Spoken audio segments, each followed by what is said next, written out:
Well, there's nothing quite like a Christmas sale, is there? Except this is one I'm not pleased about. Let's begin.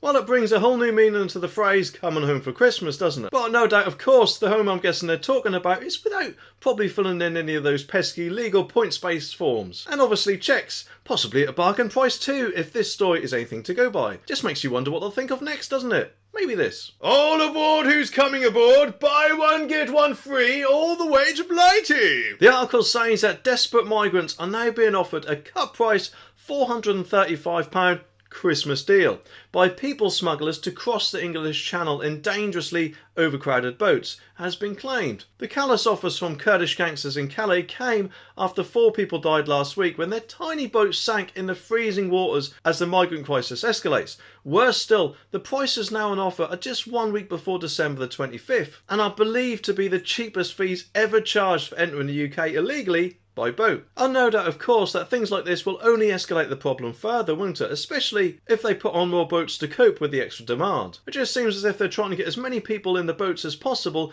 before any measures that Rishi or Rishi's government brings in may hinder them. Although, to be honest, I don't think there's much chance of that happening at all. At least until the ECHR is got rid of completely, or the British Bill of Rights passes through Parliament, although I've got a feeling, if anything like the Brexit bill, that will take some doing. Especially considering the amount of lefties that are in there.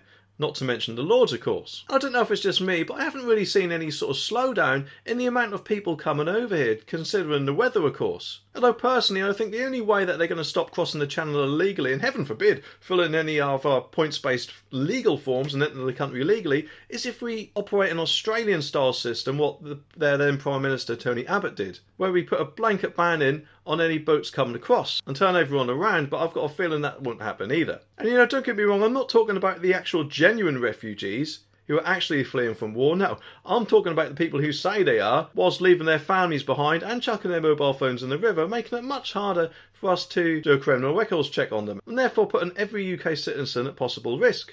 A Home Office spokesperson said, tackling the unsustainable number of channel migrants and the winter global migration crisis is one of the most important issues we face. The Home Secretary has always been upfront that there is no one single solution to the global migration crisis, but doing nothing is not an option. Last week, the Prime Minister announced bold plans to tackle illegal migration, which sets out a suite of measures to stop exploitation of our system once and for all, and we will continue to use every tool at our disposal to stop abuse of the system and ensure the safety of our borders. Well, doesn't that just fill you full of confidence? Well, I personally think they're full of something else, but either way, it reminds me of this video in which something that an eco protester done, which just shows how hypocritical they can be.